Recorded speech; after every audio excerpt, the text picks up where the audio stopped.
Welcome back again. We have just ended what we might call the Dark Ages or the early Middle Ages. We've identified the Crusades as the moment in which no longer are the nobles worried about survival. They're looking to expand.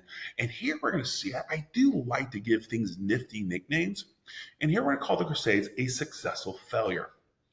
And it seems like an oxymoron, but I think you're going to understand in a hot second what I mean by that. Well, the miserable failure was they failed at achieving any goal. By the time 1300 rolls around, they had not achieved any of the goals. Any land they had achieved and liberated was taken back by the Turks. So all of that is gone. It's a fail, fail, fail. Europeans are retreating. There are no Europeans that really are living in that Middle East any longer. They're forced out. So in that sense, militarily, it's a miserable failure. They thought they were great. They went to play and they got crushed. But out of that failure, we're going to have a series of successes. Well, what were those successes? Well, first of all, we see Western Europeans gain key advances. And these key advances are really in three areas. First, technology. I'm going to emphasize military technology. They learned about gunpowder from ancient China. They learned about crossbows. And they utilize and the catapult. All of a sudden, they begin to utilize. They begin to realize these advanced technologies, and they're like, "Wait a minute, these are really cool. We got defeated by them, but maybe we can absorb them ourselves and diffuse them, culture diffusion." So they begin to really rely on both Asian and African technology to really lead them into what we might call the modern era. Mathematics and science, algebra, ancient beliefs in biology, the universe, astronomy, the concept of zero. Before this time period, there was no zero, Roman numerals, no zero. All of a sudden now they begin to have access to this knowledge, this vast amount of knowledge that was really kind of lost during what they called the Dark Ages. So all of a sudden they have access to new technologies. They have new ideas of mathematics and science. All of this is going to be either developed or protected by the Asians and Africans, trend, and then economics. They begin to realize that the economics, the economy is what runs the world. They learn about bookkeeping techniques that really help the merchants begin to reemerge. So now all of a sudden, the Western Europeans they go out and they fight. They think they're all that in a bag of cheese puffs.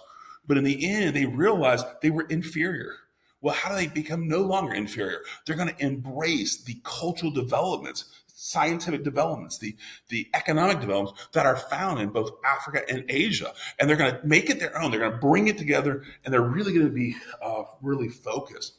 And that leads us to where are they going to gain access to this? And really, despite militarily failing, the Western Europeans desired more trade with Asia and Africa, making Constantinople an important crossroad. That city, Constantinople, we're going to locate in a second, but Constantinople is the center of all medieval trade.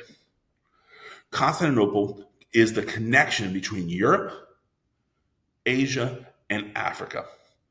Constantinople it's on the Bosporus. You should know the Bosporus, or on the mouth of the Black Sea on the European side.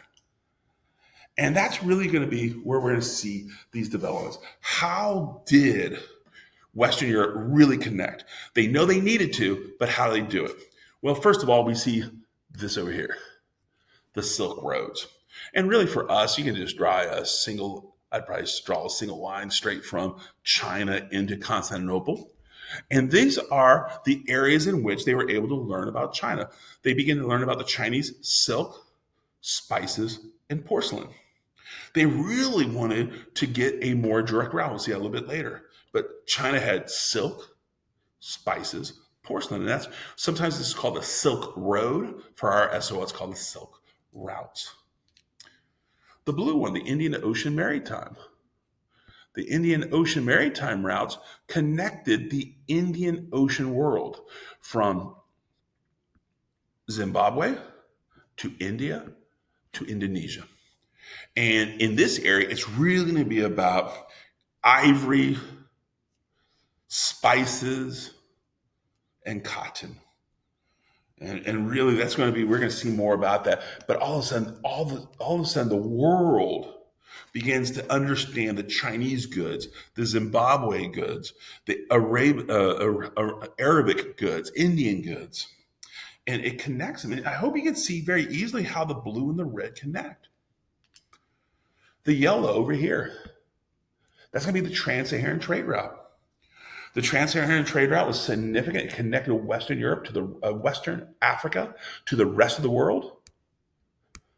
And what we see here, we begin to see the big things here are going to be salt, ivory, and slaves. And we'll talk a little bit about slaves later. We'll have a significant discussion of that during Unit 1B.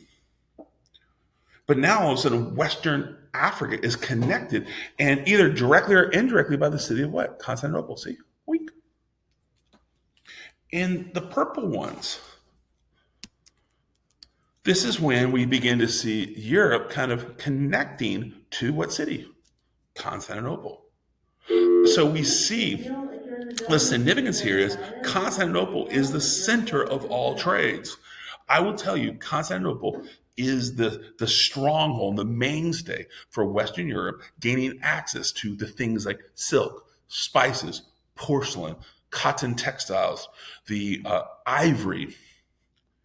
And we're going to see how all that develops.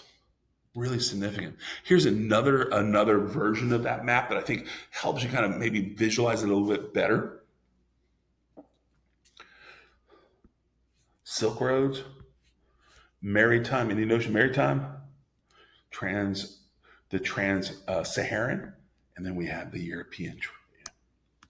Very significant there. And that's where we're going to pause right now.